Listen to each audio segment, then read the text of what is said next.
Hi there, ये mid term की solve MCQ series की वीडियो है और आज की वीडियो के अंदर आपको MKT 624 ब्रांड मैनेजमेंट के सॉल्व एमसीक्यूज करवाए जाएंगे और कोशिश की गई है जितने भी ये सॉल्व एमसीक्यूज हैं इनके आंसर्स आपको करेक्टली प्रोवाइड किए जाएं। और अगर आप इनको खुद से मैच कर लेंगे आपके लिए और भी बेटर होगा, इससे आपकी प्रैक्टिस भी होगी और अगर इसके बाद भी कोई मिस्टेक होगी वो भी आपके सामने आएगी। इसमें सबसे पहला ये है कि अगर मार्केट जो है वो बहुत ज़्यादा मेच्योर होती है तो चैलेंजेस क्या होंगे, इंटेंस होंगे अगर मार्केट बहुत ज़्यादा मेच्योर होती है। उसके बाद ये कि ब्रांड पिक्चर जो है वो बेस करती है इनमें से किन ऑप्शन के ऊपर, वो है ब्रांड इमेज।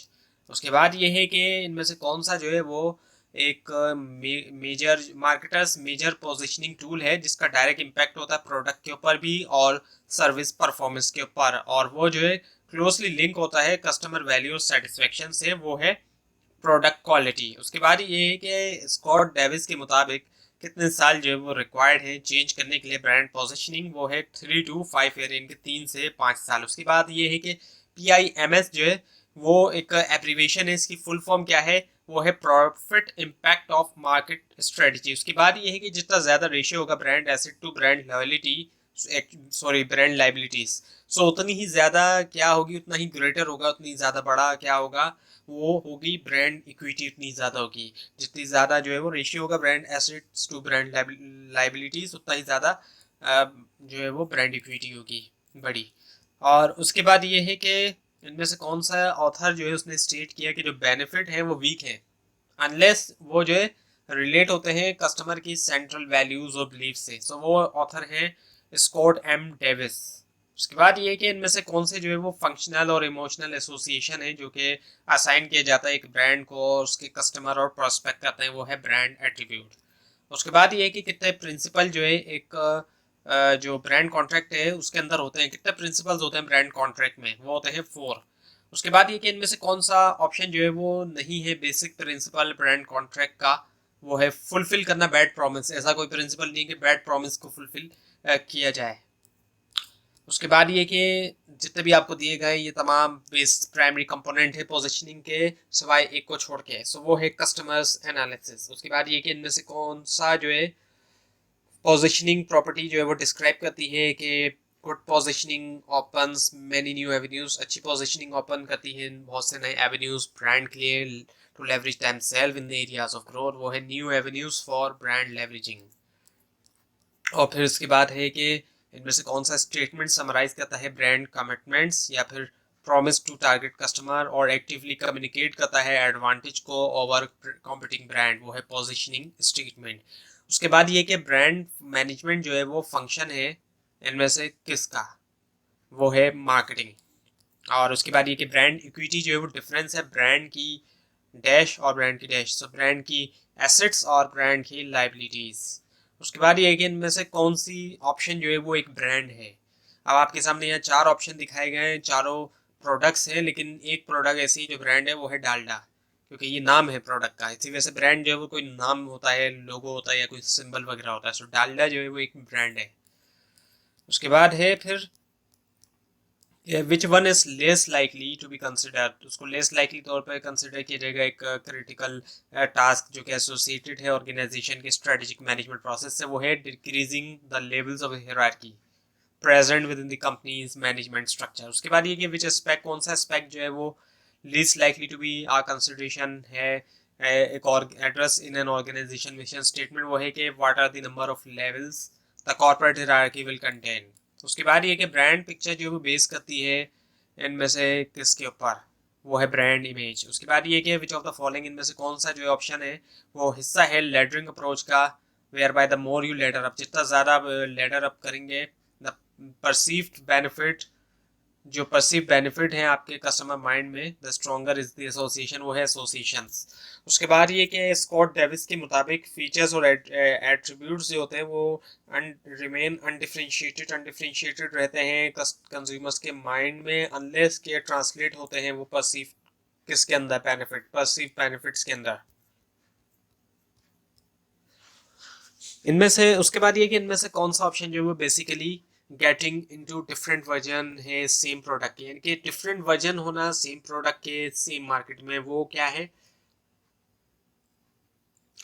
वो है लाइन एक्सटेंशन। डिफरेंट वर्जन होना सेम बेस प्रोडक्ट के, एक्चुअली यहाँ पे जो बताया गया वो है कि डिफरेंट वर्जन होना सेम बेस प्रोडक्ट के सेम मार्केट के अंदर, सो वो है लाइन एक्सटेंशन।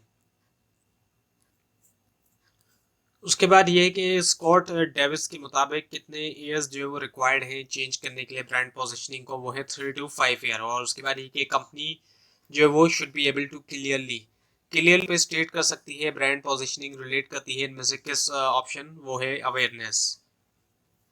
और उसके बाद ये कि डैश कम्स, इनमें से कौन सा ऑप्शन जो है वो आता है, कीप रखना brand contract while we go through innovations to stay current, वो है क्रेडिबिलिटी।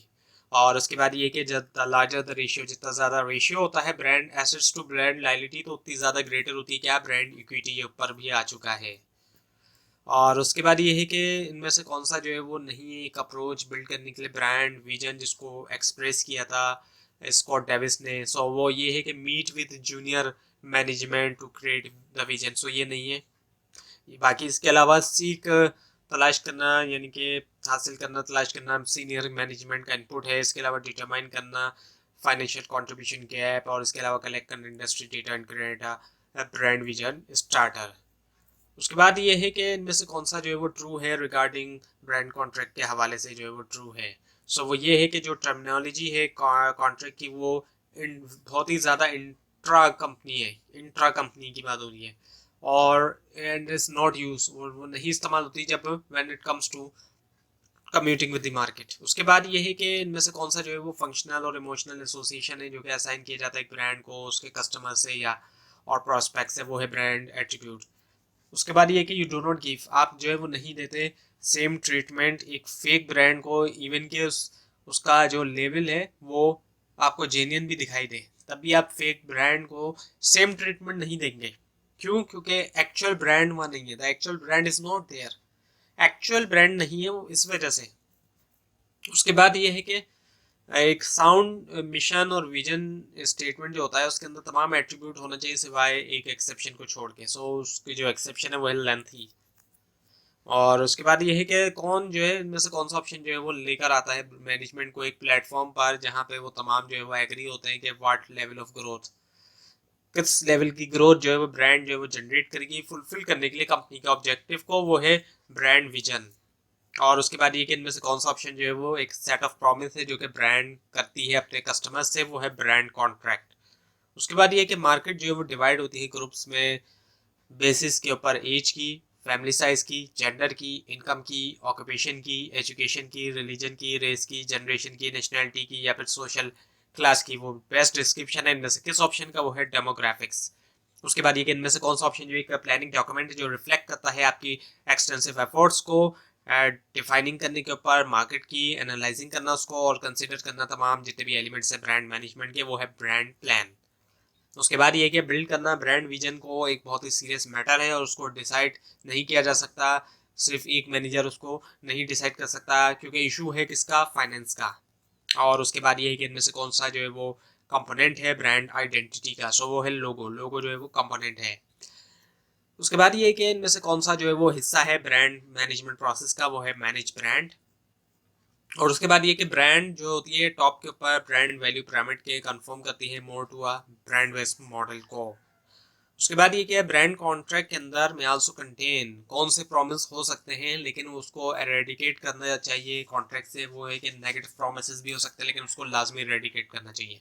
उसके बाद ये कि बिल्ड करना ब्रांड विजन जो है वो बहुत सीरियस है और कोई उसको डिसाइड नहीं कर सकता जस्ट मैनेजर, किस इशू की वजह से, फाइनेंस की वजह से। और उसके बाद ये कि जब हम जब हम कहते हैं कि ब्रांड जो है वो स्टेइंग कंटेम्प्रेरी, इसका मतलब क्या है। इसका मतलब तमाम ऑप्शन जो आपको दिए गए इनके ब्रिंग अबाउट इनोवेशंस भी है, living up to customer likes and expectation भी, और engage into a brand contract भी है। उसके बाद ये क्या, ब्रांड मस्ट ऑफर एक ब्रांड को लाजमी ऑफर करना ही चाहिए क्या, सुपीरियर वैल्यू प्रोपोजिशन। उसके बाद ये कि डैश, इनमें से कौन सा ऑप्शन जो है वो एक नाम है, टर्म है, साइन है, सिंबल है, डिजाइन है, कॉम्बिनेशन है, इन तमाम चीज़ों का जो कि डिफ्रेंशिएट करता है, मुख्तलिफ बनाता है एक प्रोडक्ट को कॉम्पिटिटर्स की प्रोडक्ट से, वो है ब्रांड।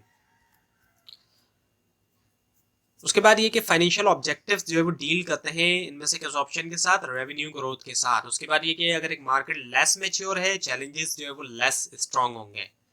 उसके बाद ये कि जो एक one of the top responsibility, जो टॉप रिस्पॉन्सिबिलिटीज़ में से एक रिस्पॉन्सिबिलिटी है सीनियर मैनेजमेंट की, वो क्या है, डेवलप करना बिजनेस। उसके बाद ये कि जब ब्रांड मैनेजमेंट जो है वो हार्ट बन जाती है मार्केटिंग का, so which one becomes the heart of brand management. So heart क्या बन जाता है ब्रांड मैनेजमेंट का, वो है ब्रांड इक्विटी। उसके बाद ये कि जो बिजनेस ग्रोथ है जो take place because of internal working of different parts. Internal working होना डिफरेंट पार्ट्स की एक ऑर्गेनाइजेशन के अंदर, वो जाना जाता है इनमें से किस ऑप्शन के तौर पे, ऑर्गेनिक ग्रोथ के तौर पे। उसके बाद ये कि टू बी सक्सेसफुल कंपनी के पास लाजमी तौर पे क्या होना चाहिए, उसके resources at work to deliver करने के लिए सुपीरियर वैल्यू। उसके बाद ये कि बिल्ड करना ब्रांड विजन को एक बहुत ही सीरियस मैटर है, डिसाइड नहीं कर सकता just one manager issue finance के। उसके बाद ये क्या ऑब्जेक्टिव्स, जो कि डिजायर्ड ऑब्जेक्टिव्स जो है वो डिजायर्ड रिजल्ट होते हैं, और इसके अलावा डैश इज द मीन्स, और उसके अलावा क्या चीज़ है जो कि मीन्स है अचीव करने के लिए उस एंड्स को, वो है स्ट्रेटजी। उसके बाद ये इनमें से कौन सा ऑप्शन जो है वो सेट ऑफ प्रॉमिस है जो कि ब्रांड जो है वो अपने कस्टमर से करती है, वो है ब्रांड कॉन्ट्रैक्ट। उसके बाद ये कि इनमें से कौन सा जो है वो लेस लाइकली जो है वो उसको कंसिडर किया जाता है आर्ट क्रिटिकल टास्क जो कि एसोसिएट होता है ऑर्गेनाइजेशन के स्ट्रेटेजिक मैनेजमेंट प्रोसेस से, वो है डिस्क्राइब करना, डिक्रीज करना जो लेवल्स ऑफ हियरार्की है प्रेजेंट होती है with in the companies management structure के। तो ये थी आज की वीडियो। आपको अगर इस बारे में कोई क्वेश्चन है या इसके अंदर कोई मिस्टेक दिखाई दे, उसके लिए आप नीचे कमेंट कीजिए, और ये फाइल आप नीचे डिस्क्रिप्शन बॉक्स में दिए गए लिंक से हासिल कर सकते हैं। लेकिन अगर आपको लिंक ना दिखाई दे, उसके लिए आप नीचे कमेंट कीजिए, और इस पूरी सीरीज को देखने के लिए इस चैनल को सब्सक्राइब कीजिए, बेल आइकन के ऊपर क्लिक कीजिए। Thanks for watching this video and best of luck for your exam.